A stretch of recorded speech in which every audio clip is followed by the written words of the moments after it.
LD Comics is a women-led welcoming to all forum run by creators. We champion the graphic novel form, particularly works with an autobiographical voice.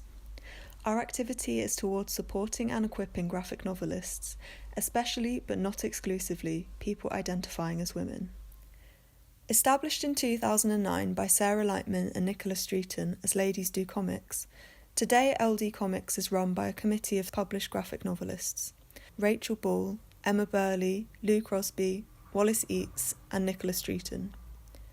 From the start, the core of LDC's activity has been the monthly meetings, hosting presentations from invited guests to a public audience in a welcoming atmosphere for networking and making friends. The introduction of LDC online monthlies aims to replicate the joy and stimulation of our physical meetups. Everyone is welcome.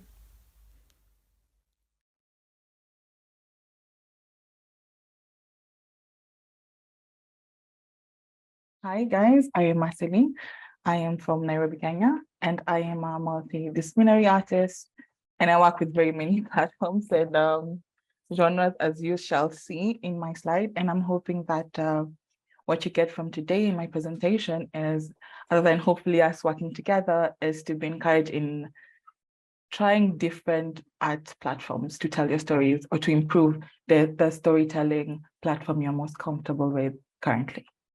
So currently I work as an animator at an agency called Dentsu International, but I am also a trained journalist, and I have also worked as a video journalist for organizations such as Ring Africa and Business Insider Sub-Sahara, and also am a writer.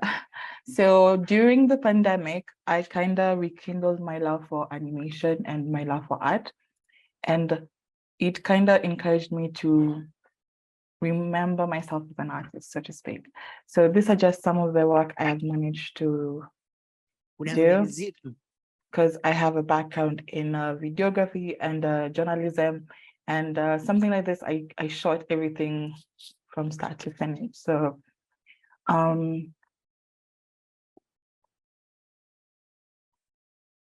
yeah, so some of my work in photography that I've done, and my work in animation.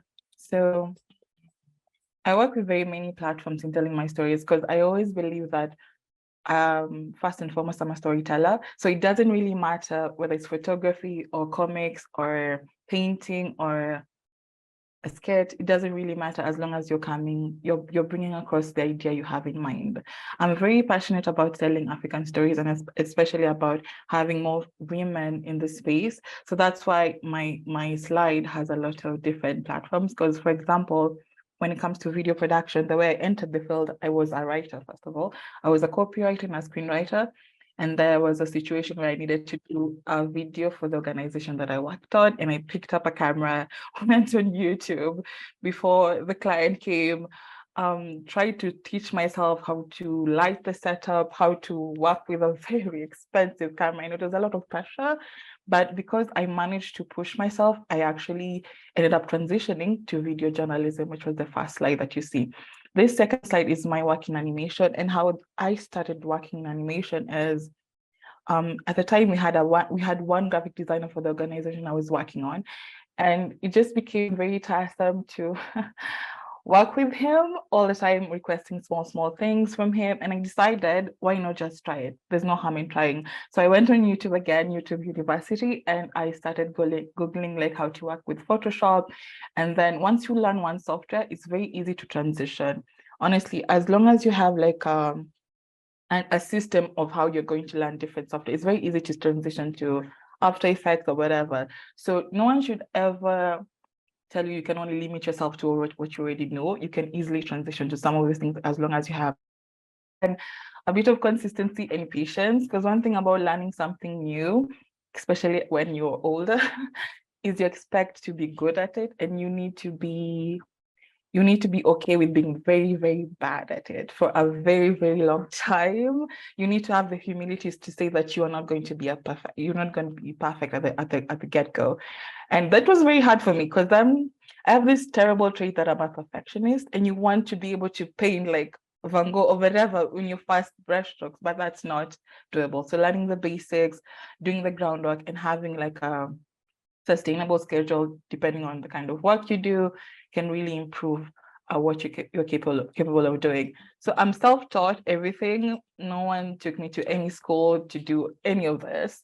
In school, I learned journalism, so I do know about the principle of journalism, journalistic law, but when it comes to softwares and using cameras, different type of cameras, those are things I learned on the ground. And honestly, if I can do it, honestly, anyone can. That's my motto. So yeah, so currently I do work in animation. That's what pays my bills. Unfortunately, I'm trying to transition to being just focusing on my art and focusing on creating stories, because doing a 9 to 5 and also managing my creative space and managing some grants and I do a lot. It can be a bit much and a bit of a stretching, but that's my plan for the future, so to speak. So yeah, this is my work in digital art. So in 2020, as I said in the beginning of my talk, is when I started drawing. I started drawing in, I think, 2020, 2019. I did a couple of LinkedIn classes. I couldn't draw to save my life. I could not draw. I had no training whatsoever. And I did a number of classes, learned about the basis of drawing, color theory, and all of those things. And I just decided to create a schedule to improve my skills. So what I did, I would draw every day. Every day I would ensure that I've done something, and then adding on to also learning like the basics, the principle of drawing, like color theory, like understanding anatomy, because someone thinks because you're drawing like cartoons, you don't need to understand anatomy, but you can too. Yeah, it's actually harder for you to distort images as opposed to just drawing them as they appear in real life. So I ventured into that just for fun, because I like learning. I'm kind of a nerd. I just like learning for the fun of it, honestly. So it wasn't very tasking for me. And I was very surprised at my progress. I didn't think I would see the progress as fast as I did. But because I was drawing like literally every day, and I used to do it at work, because my work is very stressful. I work for an ad agency, so we were always working with clients. So whenever I would have like a bad meeting, and it would be like on my lunch break, I would just take my sketchbook and draw, and I'll be good to go for the next drama at my workplace. Yeah.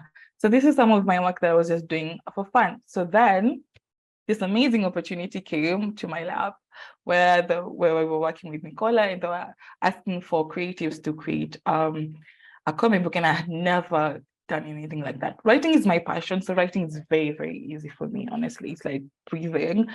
So when this opportunity came, I was like, yeah, and I've been learning all of these principles of drawing. I've been doing all this groundwork, and now I actually have a place to put all of this energy.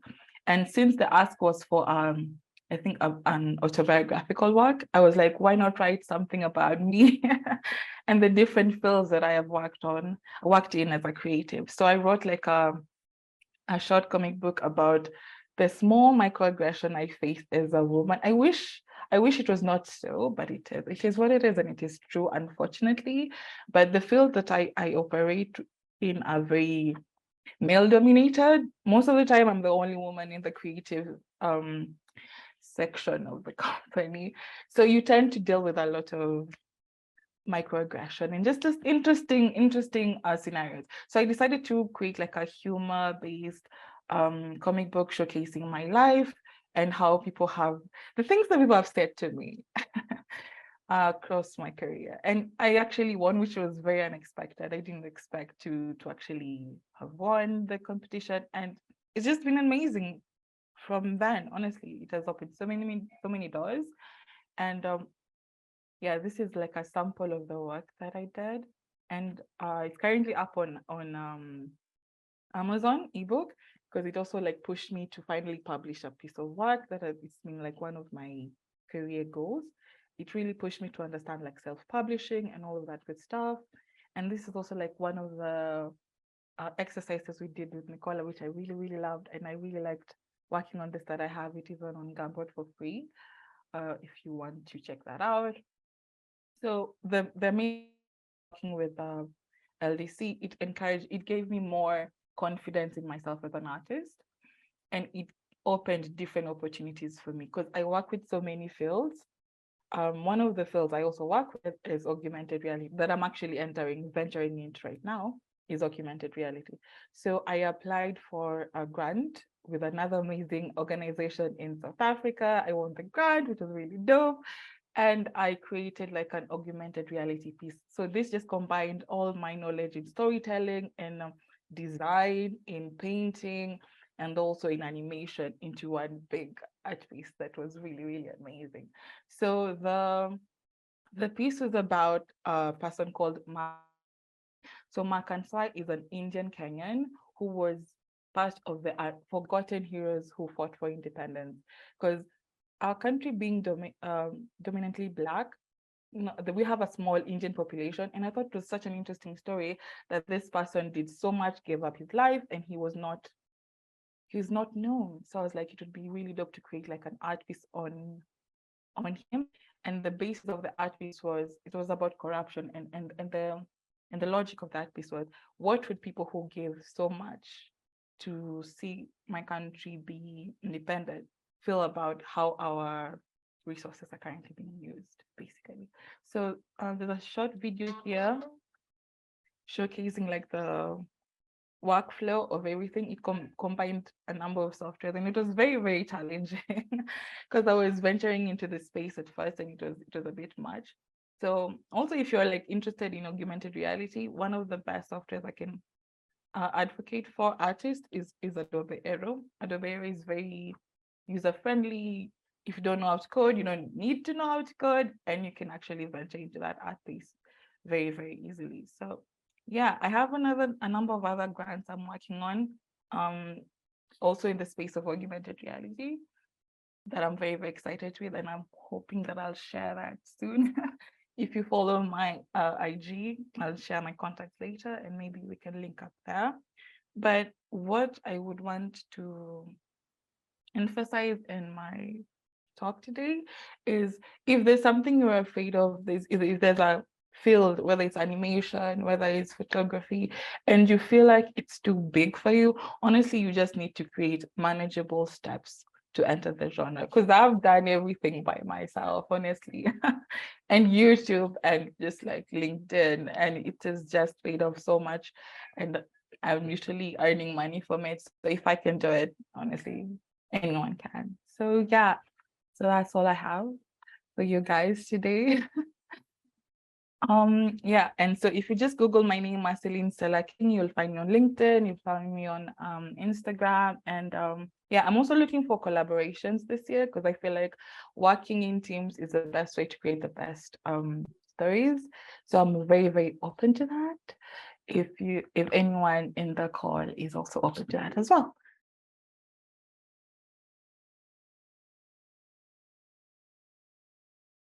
Yeah, so a little bit of background. I am with Catalyst Press, as Nicola mentioned. We are a small indie publisher of books from and about Africa. Not exclusively, but overwhelmingly, we do publish African and African diaspora writers and stories.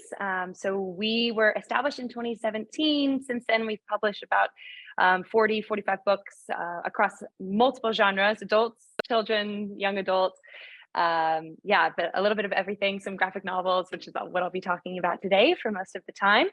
We're also the creators of Reading Africa Week, which is something we're very proud about. Yeah, we started it our very first year as a publisher, and it started as kind of a small online social media week. Every week, the first week of December, we try to celebrate African literature. So African stories, African writers, African creative platforms, literary media. And it's grown a lot in the last couple of years. We've got now a mix of virtual and in-person events. We've got Reading Africa ambassadors. We've got people from 4 different continents taking part. So it's been really excited to see that grow. And yeah, we've been really excited about what we've been able to accomplish. We're a really small team, which I'll talk about in the next slide. There's only 3 of us, all women. So to be able to kind of see us getting reviewed in some of the bigger places has been really exciting. And I definitely feel in the last couple of years, we've all seen it. There's been a lot more attention given to African literature, and people seem to be really hungry for it all over the world. So that's been very exciting.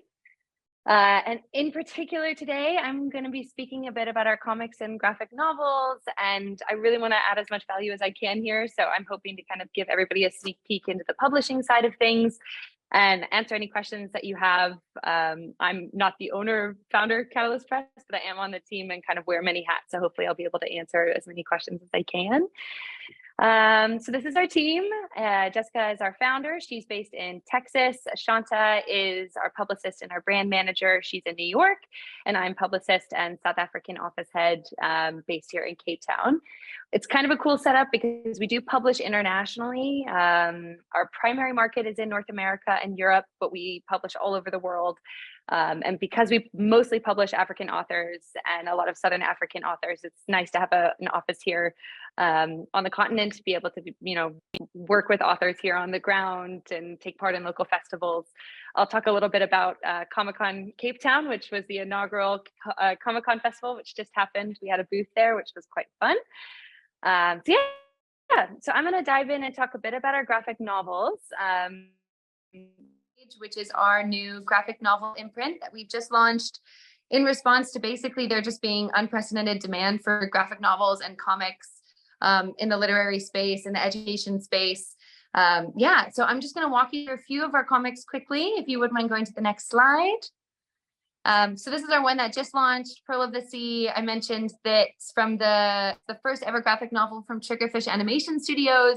They're an amazing animation studio based here in Cape Town. They've done a lot of actually Emmy Award winning and Oscar winning films for Netflix, Disney, HBO, Lucasfilm. So this is really exciting. It's kind of their first time moving into the comics medium, and we were really excited to be able to publish it. And you'll see on the next page, we did a bit of a soft launch at Comic-Con Cape Town, which was the inaugural Comic-Con here in Cape Town. It was actually meant to be 3 years ago, but then a pandemic happened. So they were finally able to do it, and it was so amazing. There were so many amazing local comics artists, illustrators, everything from tattoo artists to mixologists to a little bit of everything, jewelry makers. So that was quite cool. And then a few of our other ones, if you want to just go to the next slide. Thank you, Nicola. This is one that's coming up in a few months, Kariba. It actually is also from the Triggerfish team, from a different group of creatives. And it actually started as a Kickstarter based here in South Africa. Crowdfunding seems to be really great for graphic novels and comics. And this one had huge success. And they ended up being able to fund the whole process of doing it, creating the book. And then now we're being able to publish it internationally. So really excited. They started that back in 2016. It's been a long process. So excited to be publishing this later this year. And then the next slide is All Rise. This is quite a cool concept. So this is a South African creator who decided he wanted to tell untold stories about South African judicial history, but he did it as a graphic anthology. So each chapter is illustrated by a different South African illustrator. So it's this really amazing melting pot of stories and styles and color palettes and a bit of everything. This was quite an undertaking for the creator. I actually touched base with him before doing the presentation just to kind of get a feel for his numbers in case anybody asked me about the numbers of creating a graphic novel. And he said, I would not recommend editing an anthology if you are slim on capital, because it ended up being quite expensive because you're obviously paying the artist fees and edits and design and everything, but the final result is beautiful. And then just our last few comics, if you wouldn't mind switching to the next one. Madam Livingston, this is from Barley Baruti, who some people might be familiar with. He's quite a popular Congolese artist. He is just absolutely amazing. This is translated to English by Ivanka Hannenberg, who I saw earlier on this. So I think Ivanka might be here. If you are, please wave. I can't see you because I'm on my phone. Ivanka is an amazing translator. We have another one of her translations coming out next year, also a Barley Baruti comic. So it's amazing to see some LDC people here. And then if you wouldn't mind going to the next one. This is our Shaka Rising series. This is our first ever graphic novel that we published here at Catalyst Press. And something that's quite cool about this is it's been picked up as a set book here in South Africa. So There's really great educational information in the back. I think there's about 20 pages of back data, just history and timelines and culture and discussion guides. And we found that really helpful. So I don't know who all here is working on different projects at the moment, but if it's something that works for, learner age kids, I think having that discussion information and that cultural and historical information in there has been a huge sell for educators and librarians and nonprofits. So definitely something I would recommend, especially if you're already putting in the research, if it is something that's based off of fact, if you're already putting in the research, including in the book. It's the same with All Rise, that graphic anthology I was speaking about. It's been a big seller and has definitely helped us get the book in classrooms and get big bulk buys from wholesalers. And then lastly, the next slide is a sequel to it. King Shaka also did really well. It's quite cool seeing, when we were at Comic-Con last week, seeing all the kids getting really excited about this because this is a local creator telling local history. It's just a beautiful end product, also with some historical back data as well. So that's a little bit of a rundown of our comics. If you wouldn't mind going to the next slide, I'll wrap it up so I leave lots of time for questions if anybody has any. So Catalyst Press, publishers have every publisher has a different submissions policy. A lot of the bigger publishers, you do have to go through an agent. So you kind of have to go through the agent process first, getting somebody to represent you. A lot of the smaller indie presses, which is something we definitely pride ourselves on, is it doesn't necessarily require an agent. We do have an open door policy. We do work with some really amazing agents as well, but there is the opportunity for creators to send their work directly to us. We are particularly interested in African relevant content and African creators, but we are expanding that a bit. So I highly recommend, if you're working on a project, if you think it would fit our list, check us out on socials. We're on all different social media platforms. And my email is on the next slide. You can definitely get in touch with me. All of our books are available worldwide. We also do ebooks, a bit of everything. You can find us on all the major retail platforms as well, and in most bookstores. So we definitely feel that we are kind of uniquely placed, having an office here in Cape Town, as well as overseas, and having a local distributor on the continent and an international distributor. It's been really exciting to be in this space, and we're excited to see, there's quite a bit of a demand for it. So that's my presentation.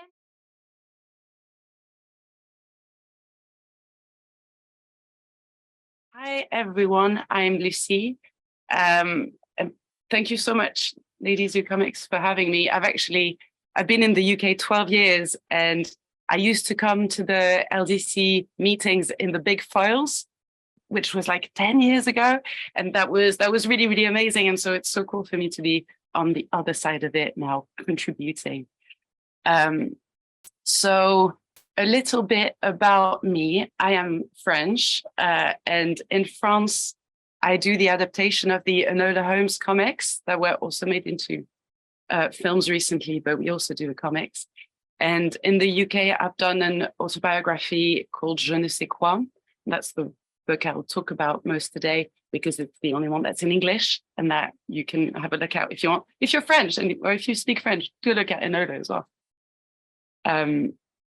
But yes, my comic is called Je Ne Sais Quoi. There they are. I'll chat to you a little bit about my journey with comics. Growing up in France, as you might know, the culture of comics is massive and really important culturally. It's considered to be a national art form on the same level as music and cinema. We call it the ninth art, le 9e art. In our equivalent of Waterstones, the comic section is as big as the fiction section. So there's such demand for it. Our biggest comic book festival, which is called Angoulême, gathers 200,000 people every year. It's hard to explain how massive comics are in France, and it's hard to explain to French people how still quite niche comics are in the UK. And it's interesting for me to have a foot in both, and experiencing both. So I started my comic book journey when I was just 14. I did a work experience in a comic book studio, which is a really common thing in France. You got several comic book studios in every big city. And So I was in there for a week, but I kind of hid in a corner and they let me stay. And I became like a little sister to everyone and became an apprentice. And I still kind of am the apprentice. But it was really cool because it was a lot of people I admired worked there. So I ended up being taught by my heroes who became my mentors, which is super lucky. I don't know if anybody else has had the chance to experience working in a studio, but that's really, really special. And you progress so much faster and you get challenged in the way you draw and the way you create much more. It's really lovely. I really wish there was more of that in the UK. If you know of UK studios, let me know. I'm desperate. I'm based in London. And then, so they published my first stories because they had a magazine, lucky me. At the time, I was really trying to write stories about magic, so fantasy stories, stuff about, Tolkien stuff like elves and magic and love. But all my stories were terrible. And so none of them made it to the magazine, and they were kind of getting frustrated with me being so bad at it. And at some point I submitted yet another bad story, and my mentor sat me down and told me, why don't you just give up on this and just write stories about all these silly adventures that seem to keep happening to you somehow. The stories you tell us over coffee, they're ridiculous and fun. Just do that. And he demanded that I write 2 pages for the comic, for the magazine the month after.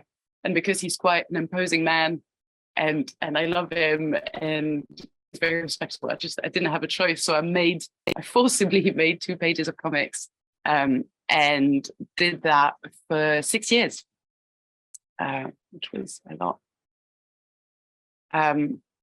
When I was 21, I moved to London to study, but it was just an excuse to be in London because I always wanted to be there. I was being Anglophile.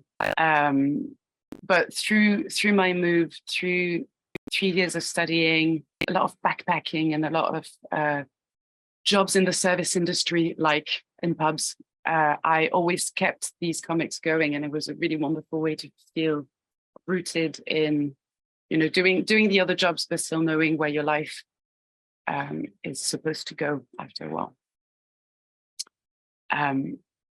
So during lockdown, I found myself with this pile of comics that I'd been doing for so long, these pile of stories. And I realized I'd kind of made a book without realizing I'd made a book. It kind of sneakily kind of stacked up, and then suddenly I had enough to make a book. So I translated everything to English, and I wrote to just about every publisher I could find. Like I was very naggy to everyone. I must have written 50 emails, and I only got one reply, but it was from Dan Franklin at Jonathan Cape, which is a miracle. I don't know how it ended up on his table. I must have a guardian angel somewhere. But the right person saw it and saw potential in it. And so we wrote 50 more pages, and we ended up with this big 100-page hardcover book. The book is about my life, and my life is wildly chaotic in a good way, I think. It's kind of what Marcelline was saying. It's not an impressive life, or it's not remarkable, but hopefully it's friendly and silly enough that it's funny to read. And I don't have any other ambition than being silly and maybe distracting you on your way to work or something. I don't have a great life story. But yes, it talks about lots of silly adventures. It has some childhood trauma, as demanded by my publisher. It was a really joyful book, and then I was asked to put some sad pages, which was weird, but turns out these are quite good pages, and these are pages that people really relate to. So yeah, if you get the book, just hang on. The first page is difficult, but then it gets better. It talks about growing up in Marseille in the south of France, which is where I'm from, which is this panel there.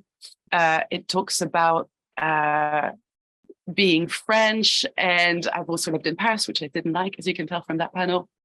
and it talks about being a foreigner abroad and also being in love with another language than your own, and learning all that and learning a foreign culture, which I did. It also talks about the trials and tribulations of being a freelance artist. I'm sure we've all had that.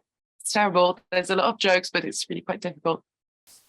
It has a bit about mental health, more sad pages, but not too many, don't worry. I also talk about being queer and my journey through that identity, and about feminist stuff, which I hope would appeal to you guys. Body hair, right? I feel like there's so much to talk about there. And I've been very lucky to do a lot of traveling. So there's a few stories about traveling with a sketchbook in hand and how drawing can help you connect with people in that way, which is quite wonderful. I do a lot of observation drawing. Right. The bit where I explain how I make the comic. I'm the only author on this book, so I don't have to be very clear when I'm right, because there's nobody who has to understand my writing later. So this is what it looks like. It's chaotic, and the way every page is, the way I storyboard every page is always these 9 panels. I did that because it's easier, because I don't have to think about the way I construct a page, but also because it gives you that everydayness. Like it's not epic in any way. It's silly and everyday. In French, we call this a waffle maker, because it's always the same. You know, you're just making the same page over and over again. And yes, it makes my life much, much easier. After I've done that, I do a storyboard like so, and I place all my speech bubbles, which is, as we know, essential, because if you don't place them then, you don't know where to put them later. And also that's the step I send to my publisher for them to decide whether it's good enough or not. And then I go over my line with a pencil. I really, really like inking with just a pencil because it has that softness. I guess it's less definite than a black line, which I appreciate. And then I also do my own colors, and a bit in the same way that I've limited myself with the only 9 panels at all times, I've really limited myself in the way I do colors as well. I only ever use 2 colors and 2 shades of gray. And every new little story is 2 new colors, but the same shades of gray. So the whole book, which is a compendium of 1 to 3 pages stories, just you have slight changes in atmosphere. It's usually a cold color and a warm color, and the warm color would be the skin color. And for example, if it's the page in Marseille, we'd have to have a really bright blue and a really bright yellow, because South of France is very, very yellow. But if I do a page in London, it would be green and red. And then it's kind of like a puzzle, because you're so limited. You do one color that has to be there, for example, the color of my hair, which is yellow. And then everything else kind of unlocks from that color that you picked. For me, maybe it's my autistic brain, but it feels like a game when I do colors in that way. In my other comics, I do everything in watercolor. So it's wildly different, but really enjoyable. I think that's something Marcelline said as well, that it's exciting to keep learning new stuff, whatever level you're at. It's good to keep being a bit scared to be bad at something at first, because we need to be comfortable with that feeling of diving into the unknown. And I think it's good to try something scary once in a while. So the book came out last October. We had a big launch at Gosh in Soho. If some of you guys are London-based, it was a really beautiful launch. And I finished the book on my 30th birthday. And so it's wonderful. I've been telling these stories for so long, but in another country. So I never met the people who read it. And now I can meet people who read it. So it's really moving for me. And at first I thought I was going to feel really vulnerable having so much of me out there, but it's actually really empowering. It's like owning your own narrative or something. So yes, so this is me. I don't think I'll do another book quite like that. I might do, if it gets good reactions, I might do a book that's a bit more intimate about maybe more scary things, because this is all silly stories. Oh, also something really funny that you said, Marcelline, you were talking about microaggressions. And when people tell me about the comic, they say, it's weird, you've put a lot of creepy men in this comic. And I didn't put a lot of creepy men. It just so happens that creepy men exist. And so many stories are about something completely different, but there's a creepy man there. So it's a theme I didn't do on purpose, but it's a theme, and I apologize. But they are there, so they happen. So yes, so now I'm just doing the next Enola and trying to look at other projects and trying to dive into more unknown and do more comics, and that is me. And thank you so much for having me.